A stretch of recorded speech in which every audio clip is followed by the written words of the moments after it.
믿고서 내 눈 밝았네. 참내 기쁨 영원하도다. 주 십자가 못 박히는 속죄야 말인가. 그 극률함과 그 은혜 말할 수 없도다.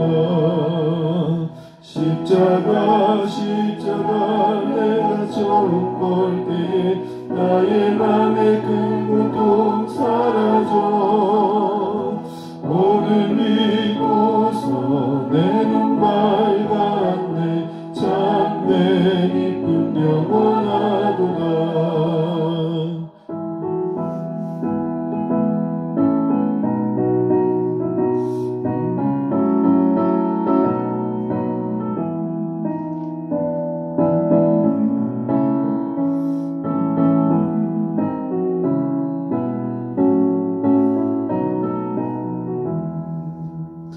너를 얻어 그 은혜를 갚을 수 없네. 나 주님께 못 맞춰서 주의 이름 쓰리. 십자가 내가 처음 볼 때에 나의 맘에 큰 고통 사라져. 오늘 믿고서 내 눈 밝았네. 참내 기쁨 영원하도다. 아멘. 보실 말씀 시편 72편입니다.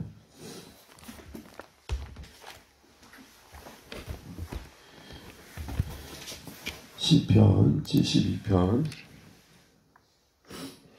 1절에서 20절까지입니다. 함께 교독하시겠습니다. 제가 먼저 1절 읽겠습니다. 하나님이여 주의 판단력을 왕에게 주시고 주의 공의를 왕의 아들에게 주소서. 그가 주의 백성을 공의로 재판하며 주의 가난한 자를 정의로 재판하리니 의로 말미암아 산들이 백성에게 평강을 주며 작은 산들도 그리하리로다. 그가 가난한 백성의 억울함을 풀어주며 궁핍한 자의 자손을 구원하며 압박하는 자를 꺾으리로다. 그들이 해가 있을 동안에도 주를 두려워하며 달이 있을 동안에도 대대로 그리하리로다. 그는 뱀불 위에 내리는 비같이 땅을 적시는 소낙비같이 내리리니 그의 날에 의인이 흥황하여 평강의 풍성함이 달이 다할 때까지 이르리로다. 그가 바다에서부터 바다까지와 강에서부터 땅끝까지 다스리리니 광야에 사는 자는 그 앞에 굽히며 그의 원수들은 티끌을 핫을 것이며 다시스와 섬의 왕들이 조공을 바치며 스바와 시바 왕들이 예물을 드리로다. 모든 왕이 그의 앞에 부복하며 모든 민족이 다 그를 섬기리로다. 그는 궁핍한 자가 부르짖을 때에 건지며 도움이 없는 가난한 자도 건지며 그는 가난한 자와 궁핍한 자를 불쌍히 여기며 궁핍한 자의 생명을 구원하며 그들의 생명을 압박과 강포에서 구원하니 그들의 피가 그들의 눈앞에서 존귀 여김을 받으리로다. 그들이 생존하여 스바의 금을 그에게 드리며 사람들이 그를 위하여 항상 기도하고 종의 찬송하리로다. 땅에도 곡식이 풍성하고 그것의 열매가 매화같이 흔들리며 성에 있는 자나 땅에 불같이 왕성하리로다. 그의 이름이 영구하며 그의 이름이 해와같이 장구하리로다. 사람들이 그로 말미암아 복을 받으리니 모든 민족이 다 그를 복되다 하리로다. 홀로 기이한 일들을 행하시는 여호와 하나님 곧 이스라엘 하나님을 찬송하며 그 영원한 이름을 영원히 찬송할지어다. 온 땅에 그 영광이 충만할지어다. 아멘. 아멘. 함께 있습니다. 이새의 아들 다윗의 기도가 끝나니라. 아멘. 다시 한번 인사하시죠. 하늘 복 많이 받으십시오. 되게 하승이 잘 끝났어요. 네. 좀 뭔가 뿌듯해 하던가요? 네. 잘 몰라서. 네. 오늘 72편으로 해가지고 이제 시편의 두 번째 권이 끝납니다. 시작할 때 말씀드렸던 것처럼 시편 처음 할 때 말씀드린 것처럼 시편은 5권의 시 모음집이라 볼 수 있습니다. 소위 수선집인 거죠. 그 시선집이 이제 두 번째 권이 마쳤다라는 것을 오늘 끝절에 이제 이새의 아들 다윗의 기도가 끝나니라라고 되어 있습니다. 이새의 아들 다윗의 기도가 끝났다라는 게 이후에는 72편 이후에는 다윗의 시가 전혀 안 나오느냐 그런 의미라기보다는 1권, 2권이 시편이 이제 수집되어지고 편집되는 과정의 그 시점이 아마 다윗 때에 맞췄기 때문에 이런 것입니다. 그래서 아마 뒤에도 발견된 다윗의 시는 또 편집된 과정 속에서 반영이 됐겠죠. 그래서 이제 20절에 이해를 읽게 하시면 될 것 같습니다. 이후에 다윗의 기도가 전혀 안 나온다, 다윗의 시가 전혀 없다 이런 말이 아니라 여기까지 해서 다윗의 시대에 당시의 시집들이 잘 정리되어서 마쳤다 정도로 이해하시면 될 거고, 이렇게 모음집이 마칠 때마다 성경은 반복해서 오직 하나님께 찬송할지어다 하면서 아멘 아멘 하죠. 그래서 첫 번째 시선집이 마칠 때에도 41편 끝절에 보게 되면 아멘 아멘 합니다. 이때 아멘이라는 말 끝에서 뭡니까? 그렇습니다 하나님, 진실로 그렇습니다 라는 의미고, 이 모음집의 연결선에서 아이 아멘 아멘의 의미는 이런 의미입니다. 하나님 찬양은 계속돼야 됩니다. 하나님을 향한 그 찬양과 영광은 이어져야 됩니다. 뭐 이런 의미로 보시면 될 것 같습니다. 그럼 이제 매듭을 짓고 있는 이 72편의 내용을 보게 되면 주제는 1절에 딱 나와 있습니다. 1절 한번 읽어보겠습니다. 시작. 하나님이여 주의 판단력을 왕에게 주시고 주의 공의를 왕의 아들에게 주소서. 왕을 위한 기도, 왕의 아들을 위한 기도, 그 앞에 왕과 왕의 아들을 또 같이 볼 수 있고요. 한마디로 말하면 이스라엘의 통치자를 위한 기도임을 보게 됩니다. 그 기도의 결과가 이루어질 때 17절처럼 된다는 거죠. 17절 한번 읽어보겠습니다. 그의 이름이 영구함이요 그의 이름이 해와 같이 장구하리로다. 사람들이 그로 말미암아 복을 받으리니 모든 민족이 다 그를 복되다 하리로다. 아멘. 그림이 이제 그려주시죠. 한 나라의 왕이 이 기도의 대로 이루어졌을 때 바로 17절 같은 결과들을 만들어낼 것입니다. 이런 얘기를 하는 것이고, 이것이 당시에 생존했던 왕들 가운데 이루어지길 바랬던 것이고, 또한 소망했던 것이죠.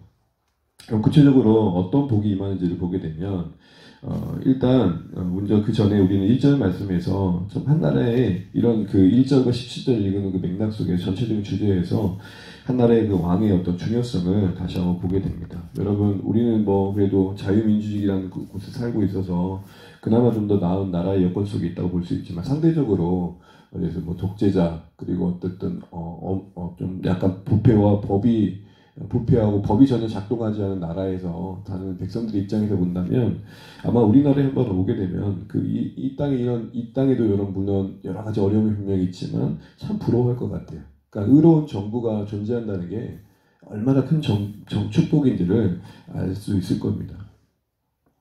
한 나라의 왕의 중요성이 그만큼 크다는 것을 상식적으로 우리가 다 동의할 것입니다. 한 나라의 왕이 누가 되느냐에 따라서 어떻게 그 나라가 바뀔 수도 있다는 것을 우리가 다 아는 것이죠. 그렇게 이제 왕 얘기하니까 우리가 너무 멀다 얘기할 수 있지만, 사실은 작게 보면 오늘 말씀 우리에게 먼 얘기가 아닌 것은, 물론 1차적으로는 이스라엘 왕들의 이야기지만 성경이 이곳에 기록되었을 때는 이것이 그들의 우리에게와 무관하지 않다라는 것도 알 필요가 있습니다. 일단은 우리 입장에서는 지도자를 위한 기도가 되어야 될 것이고요. 우리 입장에서는 또 지도력을 발휘하는 사람을 향한 기도의 섬김의 내용이 되어야 될 것이고, 또 우리 자신에게 적용을 해본다면 우리도 왕으로서 역할을 부여받았다는 사실 속에 우리를 향한 기도해야 된다는 것입니다. 특별히 여러분, 우리 스스로가 왕이다, 조금 왕이란 말이 좀 그러면 우리가 리더다 라는 생각을 해볼 때에 우리는 우리 각자의 위치에서 영향력을 발휘할 수 있다는 측면에서 그렇습니다. 물론 포지션이 직접적으로 뭐 리더가 아니어도 우리는 또 리더임을 또 고백할 수 있어야 됩니다. 왜냐하면 부르심이기 때문에 그렇습니다. 그래서 여러분, 베드로전서 2장에 보게 되면 우리 뭐라고 그러죠? 왕 같은 제사장이다. 우리 자신을 명명하기를 왕 같은 제사장이다. 이 말은 제사장적 삶을 통해 왕의 역할을 하는 사람이다 이런 거거든요. 그때 왕의 다른 말은 영향력이라는 것이죠. 리더를 여러 가지로 적용할 수 있지만, 다른 말로 한마디로 말하자면 리더는 영향력이죠. 옳은 방향과 또 목적을 향해 이끌어가는 데 있어서의 영향력을 발휘하는 겁니다. 그렇게 본다면 오늘 이스라엘 왕의 위치의 그 중요성과 또 그를 향해 그만큼의 하는 그 기도의 내용은 우리가 전혀 먼 이야기가 아니라, 아까도 말씀드린 것처럼 우리가 함께하는 리더를 위한 기도해야 되고, 또 우리 자신을 향한 기도해야 됩니다. 우리는 왕같은 제사장으로 또 우리도 리더로서의 부르심을 받았기 때문이죠. 그렇다면 여러분 이 이스라엘 왕에게 기도해야 할 내용이 오늘 뭘 기도하고 있습니까? 1절 다시 한번 보게 되면 주의 판단력과 뭘 구하고 있습니까? 주의 공의를 구해야 된다는 것입니다. 특별히 주목할 표는 주의 판단력, 주의 공의. 그 앞에 공의 뭐가 들어가 있습니까? 주가 들어가 있죠. 바꿔 말하면 하나님의 판단력과 하나님의 공의가 그 왕의 통치를 통해 흘러나와야 된다라는 것입니다. 여러분 이스라엘 왕의 위치는 참 중요했습니다. 그것은 무엇이냐면 다른 나라의 왕과 달리 이스라엘 왕은 한마디로 말한다면 왕이신 하나님의 통치 대리자였습니다. 그러니 그의 통치의 행위와 그의 통치의 일들을 통해서 하나님의 성품이 묻어나야 됐고 하나님 나라가 무엇인지를 보여야 했던 것입니다. 다른 나라의 왕들은 그 나라의 어떤 그 나라의 왕의 욕망을 위해서 그 나라가 운영되었고 그 제국의 어떤 역사라는 게 그렇잖아요. 그 어떤 욕망에 의한 역사잖아요. 점령하고 또 확장하고.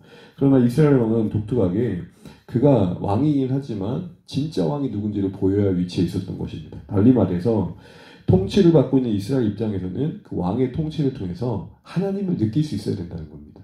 여러분 리더라는 것을 우리 이렇게 이해하시면 되겠어요. 그러니 우리가 리더라고 할 때 크든 작든 그 위치와 상관없이 본질적인 부르심의 차원에서 왕 같은 제사장으로서 우리가 리더라고 한다면 한마디로 우리를 통해 주변 사람들이 하나님을 느껴야 되는 거죠.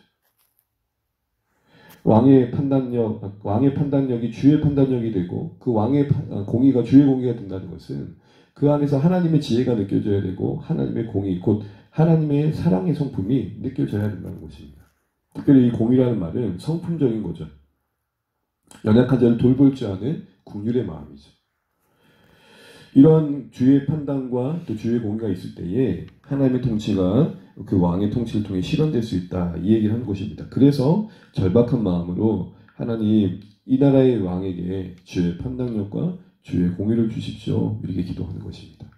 여러분 한 나라의 대통령을 위해서도 기도할 때 누가 될지 모르겠지만 이 대선을 앞두고도 신자된 우리는 적어도 누가 되느냐를 뛰어넘어서 그 왕의 역할, 그 지도자 역할을 감당할 수 있는 그 사람의 위치 속에서 해야 될 그 판단력 그리고 그 공의로움을 구할 수 있어야 될 것입니다. 이게 바로 이제 72편의 기도의 핵심인 것이죠. 이렇게 구할 때 그 왕이 그 판단력, 하나님의 지혜 그 판단력과 하나님의 공의를 통치하게 될 때 어떤 일이 일어났냐 할 때 2절부터 7절까지는 그 나라에 바로 참된 평강이 임하게 되고 풍성함이 임할 것을 여러 가지로 표현하고 있는 걸 보게 됩니다. 우리 3절, 6절, 7절만 한번 읽어보겠습니다. 3절, 6절, 7절입니다. 시작. 의로 말미암아 사람들이 백성에게 평강을 주며 작은 산들도 그리하리로다. 6절. 그는 뱀풀 위에 내리는 비같이 땅을 적시는 소낙비같이 내리니. 7절. 그의 날에 의인이 흥황하여 평강의 풍성함이 달이 다할 때까지 이르리로다. 아멘. 이렇게 왕이 주의 판단과 주의 공의로 통치할 때 한마디로 나라에 평강이 임한다는 겁니다. 근데 3절 표현을 보면 참 재미있는 게 그 왕의 통치로 말미암아 산들이 백성에게 평강을 주며 작은 산들도 그리한다 그럽니다. 이 산을 1차적으로는 그렇게 해석합니다. 자연의 산. 그러니 이 왕이 이렇게 의롭게 통치할 때 자연 만물도 그에 하답하듯 곡식을 내고 풍성함을 내서 백성들이 먹고 마시면서 평안을 누린다라는 의미도 있고 이 산들과 작은 산들을 또 2차적으로는 지도자들을 비유합니다. 그러니까 한 나라의 왕이 있으면 각 더 작은 단위의 고을마다 관리들이 있을 거잖아요. 그 크고 작은 관리들이 그 왕의 선정을 따라 동일한 마음으로 통치를 해갈 때 곳곳에 평강이 임할 것이다. 이렇게 얘기를 합니다. 그러면서 그의 통치를 뭐에 비유하냐면 6절에 단비에 비유합니다. 여러분 특별히 뱀풀 위에 내리는 비라는 것은 이스라엘 백성이 진짜 중요한 비예요. 이스라엘 백성들이 이제 이스라엘 지형 자체가 건기와 우기가 있잖아요. 주로 파종 씨를 뿌리고 열매를 거두는 우기 초기에 되면은 풀을 베요. 땅을 기경하고. 그러니까 이게 풀을 베고 땅을 기경한다는 것은 이제 파종 전에 비가 흠쩍씩 내리기를 기다리는 거죠. 근데 풀은 뱉는데 비 안 오잖아요. 그럼 마른 땅 그 자체로 둬야 되는 거예요. 그만큼 절박한 비인 거예요. 그만큼 타이밍을 놓치지 않아야 되는 비인 거죠. 그러니까 왕의 그 통치는 마치 마땅히 내려야 할 비가 내리는 것처럼 또 생명을 주는 비처럼 우리에게 그렇게 단비입니다 라고 얘기하는 것이죠. 여러분 이 말씀 자체가 우리도 기도가 되면 좋겠습니다. 우리의 존재가 크건 작든 리더라면 왕같은 제사장으로 부름받았다면 우리가 있는 그곳 우리로 말미암아 단비와 같은 은혜 있기를 주의 이름으로 축복합니다. 오늘 72편 다 잊어버려도 이거 붙드시면 돼요. 하나님 저 단비 되게 해주세요. 메마른 그곳에 제가 있으므로 뭔가 은혜가 임하게 도와주세요. 이런 기도가 바로 참된 통치가 임하는 곳에 비유되어진 표현으로 나와 있는 것입니다. 마른 땅을 적시고 그 비가 마른 땅을 적셔 씨가 뿌려지게 되고 꽃을 피우는 것처럼 그 선한 영향력이 우리 가운데서 그렇게 나타날 수 있어야 된다는 것이죠. 국내에서도 이런 일이 있을 뿐만 아니라 이제는 이 왕의 통치가 바로 국내를 넘어서 국외로 확장되어지는 다른 나라까지 이르는 것을 8절부터 15절까지 다루고 있는데요. 8절 15절을 보게 되면 바로 바다부터 바다 끝까지 땅 끝까지 이라는 표현이 나옵니다. 우리 8절 한번 읽어보겠습니다. 시작. 그가 바다에서부터 바다까지와 강에서부터 땅 끝까지 다스리니 라고 되어 있죠. 그러면서 이스라엘 안에서만 머무는 통치가 아니라 그 선정은 그 외로도 흘러서 다른 나라까지 확장되어진다는 겁니다. 그러면서 그의 통치 아래에서 9절부터 11절까지 일들이 일어나더라는 겁니다. 다른 나라에서 특별히 10절을 볼까요? 10절 한번 읽어보겠습니다. 다시스와 섬의 왕들이 조공을 바치며 스바와 시바 왕들이 예물을 드리로다. 여러 나라가 있겠지만 특별히 이 나라가 언급된 것은 이스라엘 입장에서는 가장 먼 나라, 가장 멀리 있는 그 나라에서도 이렇게까지 이 이스라엘 왕의 선정을 보고 찾아온다는 겁니다. 여러분 대표적인 여왕 기억나시죠? 시바 왕 하면 남방 여왕 기억나시잖아요. 지혜를 솔로몬의 지혜에 감탄해서 찾아왔던 그 여인 이와 같이 영향력을 확장시킨 것을 보게 되고 그 통치력이 그 우주적 그 전 영역으로 확장되는 것을 우리에게 보여주고 있습니다. 근데 중요한 것은 그 영향력에 굴복하는 그 왕들, 그 다른 나라의 왕들의 입장에서 왜 굴복하냐는 거예요. 정복을 당했기 때문인가? 그렇지 않다는 거예요. 이게 중요합니다. 우리 12절 말씀 한번 읽어보겠습니다. 12절, 13절 시작. 그는 궁핍한 자가 보여질 때에 건지며 도움이 없는 가난한 자도 건지며 그는 가난한 자와 궁핍한 자를 불쌍히 여기며 궁핍한 자의 생명을 구원하며 14절까지 나와 있는데 무슨 말이냐면 12절 앞에는 어떤 말이 생략되어 있냐면 왜냐하면 이란 말입니다. 그러니 이런 거예요.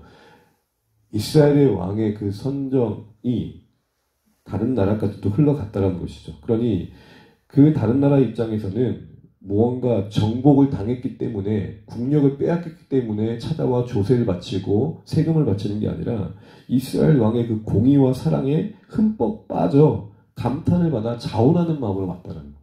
그러니까 억지로 와서 경배했다는 게 아니라는 것이죠. 바로 이것이 선한 왕이 그 외에까지 끼쳤던 영향력을 우리에게 보여주고 있습니다. 저는 여기서 이걸 보게 됩니다. 교회가 세상을 설득하는 방법이 뭘까라는 것이죠. 교회가 힘을 가져야 되고 교회가 뭔가 세상이 볼 때 뭔가 아무 할 말 없는 그런 어떤 권력을 갖는 것인가 할 때 결코 성경은 그렇지 않다는 것이죠. 공의와 사랑에 흠뻑 빠져 이스라엘 왕 앞에 찾아와 종공을 바치고 예물을 드렸던 이 다른 나라의 왕들의 모습에서 교회가 세상 속에서 리더로서의 그 역할을 감당하는 게 뭔가를 보는 것이죠. 여러분 세상은 세상에서 볼 수 없는 교회 안에서의 그 공의와 사랑에 감동받을 필요가 있다 이런 것입니다. 이런 의미에서 이 시대의 교회들이 하나님의 통치를 온전히 받고 그것을 실현해내는 것은 참 귀한 일이다라는 것입니다.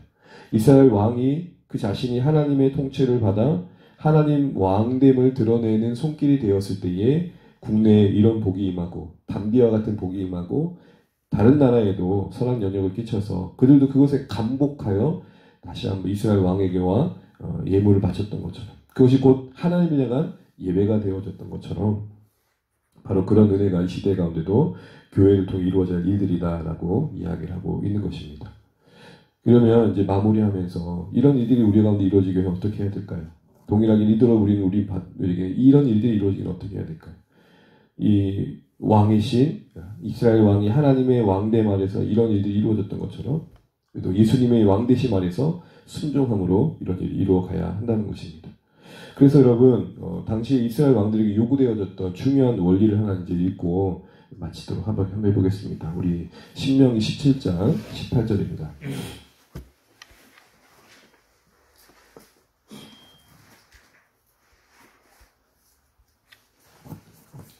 이 말씀 적어두시고요. 신명기 17장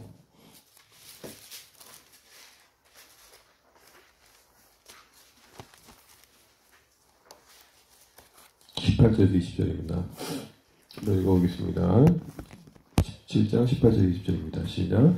그가 왕 위에 오르거든 이 율법서의 등사본을 내 이스라엘 제사장 앞에서 책에 기록하여 평생에 자기 옆에 읽어 그의 하나님 여호와 경외하기를 배우며 이 율법의 모든 말과 이 규례를 지켜 행할 것이라. 그리하면 그의 마음이 그의 형제 위에 교만하지 아니하고 명령에서 떠나 자로나 우러나 치우치지 아니하리니 이스라엘 중에서 그와 그의 자손이 왕이 있는 날이 장구하리로다.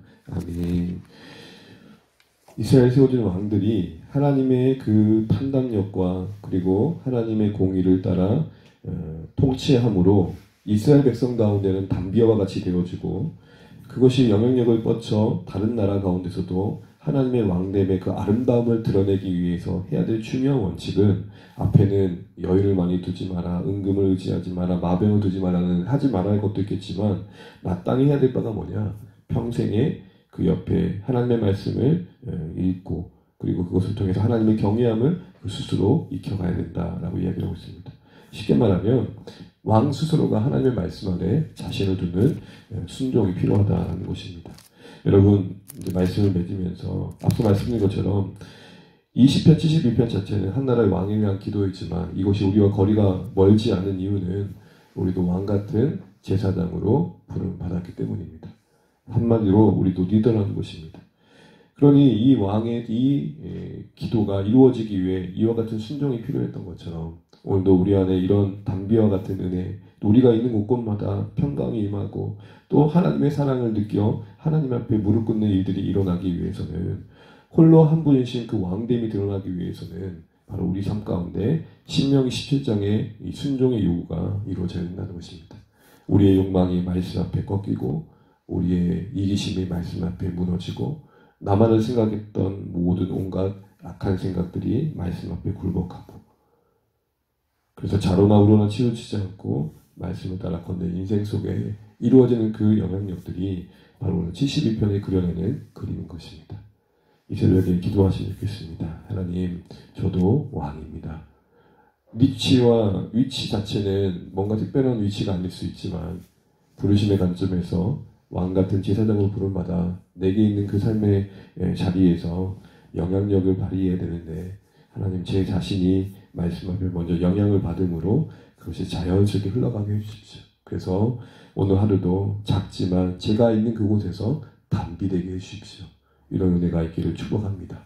이를 위해서 우리 마음에 먼저 흠뻑씩 적셔지는 은혜의 비가 있어야 될 것입니다. 말씀을 더 가까이 하시고 말씀을 더욱더 사랑하시고 말씀 안에서 다스려진 마음과 생각과 태도를 가지고 관계와 일상을 대하심으로 우리를 통해 하나님의 의로우신 그 통치가 흘러갈 수 있는 오늘 한날 되시기를 주의 이름으로 축복합니다. 찬양하겠습니다. 찬송가 331장입니다.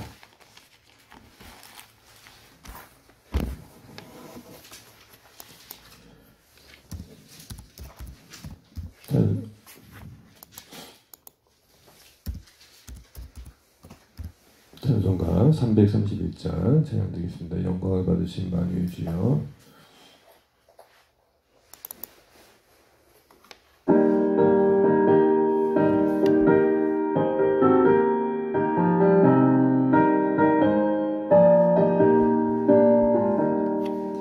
영광을 받으신 만유의 주여 우리가 명령을 따르리라. 베푸신 은혜를 감사히 알고 진실한 마음으로 섬기겠네. 구주의 은혜 주신 대로 영원히 받들어 섬기겠네. 찬송하겠네 찬송하겠네. 생명을 주시는 구주로다.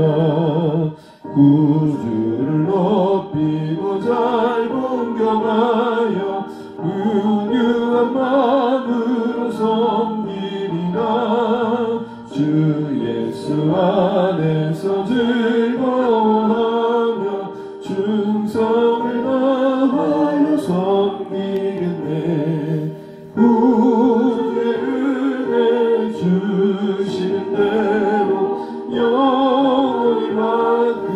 섬기겠네. 찬송하겠네. 찬송하겠네. 생명을 주시는 구주로다.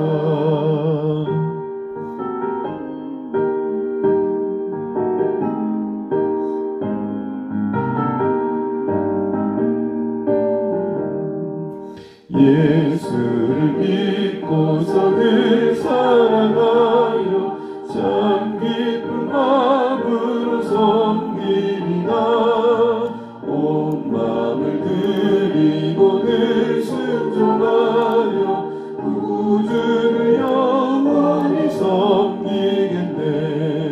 구주의 은혜 주시는 대로 영원히 받들어 섬기겠네. 찬송하겠네. 찬송하겠네. 생명을 주시는 구주로다. 우리 함께 시간 기도하겠습니다. 하나님, 오늘 하루도 허락하신 한 날 감사합니다. 오늘 주신 말씀처럼 이스라엘 왕이 그 하나님 주시는 판단력과 하나님의 성품을 따라 통치해 갈 때 이스라엘 가운데 임하는 그런 아름다운 열매를 보게 되었습니다. 하나님, 우리를 긍휼히 여겨 주셔서 우리 안에 그런 하나님의 성품이 반영되어지는 은혜가 있기를 소원합니다.